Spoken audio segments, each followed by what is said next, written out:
Good morning.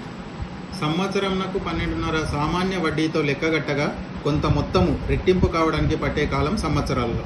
Answer సామాన్య వడ్డీకి formula I = PTR/100. కొంత మొత్తము P అనుకుంటే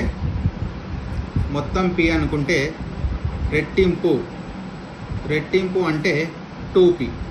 ఈ రెండింటికి డిఫరెన్సే ఇంట్రెస్ట్ అవుతుంది. So I = 2P - P, that is equal to P. ఈ ఫార్ములాలో సబ్స్టిట్యూట్ చేయాలి. R = 12.5%, అంటే 2 12 24, 1 25/2. ఇప్పుడు దీంట్లో సబ్స్టిట్యూట్ చేయాలి. P I = P time find out చేయాలి మనం. R అంటే 25/2/100 క్రాస్ మల్టిప్లికేషన్. PP క్యాన్సల్, ఇక్కడ 1 ఉన్నట్లు. 100 = T × 25/2. ఈ 25/2 లెఫ్ట్ సైడ్ పంపించాలి.